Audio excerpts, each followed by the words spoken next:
জিবরাইল জিজ্ঞাসা করে বলেন, ইয়া রাসূলুল্লাহ, মনের মধ্যে কষ্ট নেবেন না, আপনি রাগ করবেন না। এইমাত্র আল্লাহ তাআলা জানিয়ে দিল আপনার উম্মতের ভেতরে অধিকাংশ মহিলা জাহান্নামের ভেতরে যাবে।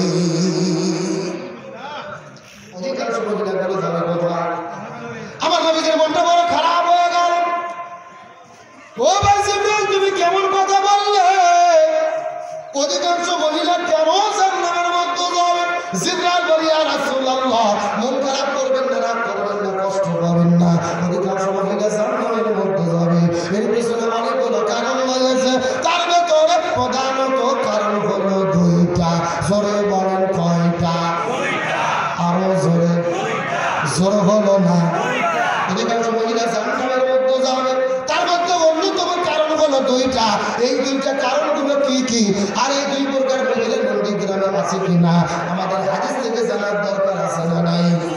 রাসূলুল্লাহ বলো কোন দুইটা কারণের ভেতরে অধিকাংশ মহিলা জাহান্নামের মধ্যে যাবে, বলো তো দেখি।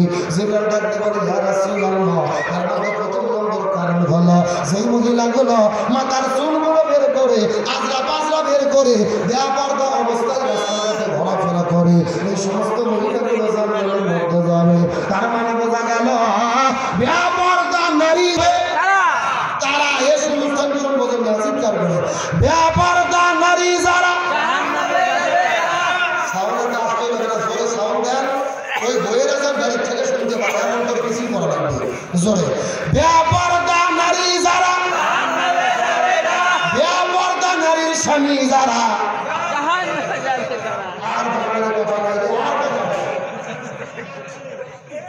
শোনেন, আমরা যখন ওয়াজ করি না, অধিকাংশ মহিলা জাহান্নামে যাবে। কিছু কিছু পুরুষ মানুষ বগল বাঁধায় যে যাক মহিলাগুলো যায় যাক, আমরা তো বাঁচি না, অনেকের মনে কিন্তু হাদিসটা গভীর মনোযোগে বোঝা লাগবে। আমার নবী যে বলেছেন একটা মহিলা যদি জাহান্নামে যায়, ওই মহিলাটা জাহান্নামে যাবে না। একটা মহিলার সঙ্গে কমপক্ষে 4 জন পুরুষকে জাহান্নামে যেতে হবে। একটা মহিলা যদি জাহান্নামে যায় একা যাবে না, একটা মহিলা 4 জন পুরুষকে জাহান্নামে নিয়ে যাবে। জোরে বলেন কতজন? আরো জোরে। এই 4 জন কারা কারা আমাদের জানার দরকার আছে না নাই? এই নন্দীগ্রামের মুসলমান গভীর মনোযোগ শর্টকাটে বলে দেব। একটা মেয়ে যদি জাহান্নামের ভেতরে যায়, ওই মেয়ের কারণে আরো 4 জন পুরুষকে জাহান্নামের মধ্যে যেতে হবে। তার মধ্যে প্রথম নম্বর হলো কোন মেয়ে যদি জাহান্নামের মধ্যে যায়, ওই মেয়ে একা জাহান্নামে যাবে না। ওই মেয়ের যদি বাবা থাকে, ওই বাবা যদি মেয়েকে পর্দা করতে বাধ্য না করে, যেহেতু মেয়েটার বসবাস ছিল বাবা মানেনি, বাবা মেয়েকে পর্দা করতে বাধ্য করেনি, এই জন্য মেয়েটা বেপরদা হওয়ার কারণে ওই মেয়েটা জাহান্নামে যাবে না। ওই মেয়েটির কারণে তার বাবাকে জাহান্নামে যেতে হবে। এখন গভীর মনোযোগে কথাটা বোঝার চেষ্টা করবেন। এই যে মুরব্বী লক্ষ্য করেন চাচা, এইরকম হাজার হাজার মুরব্বী আমাদের এলাকার মধ্যে আছে। মাথার মধ্যে টুপি, মুখের মধ্যে দাড়ি, হজ করছে 6 বার, সামনের কাতারের মধ্যে নামাজ পড়ে, অথচ 2টা বিয়ে আছে, মনে হচ্ছে মমতাজ আর পরিমণি।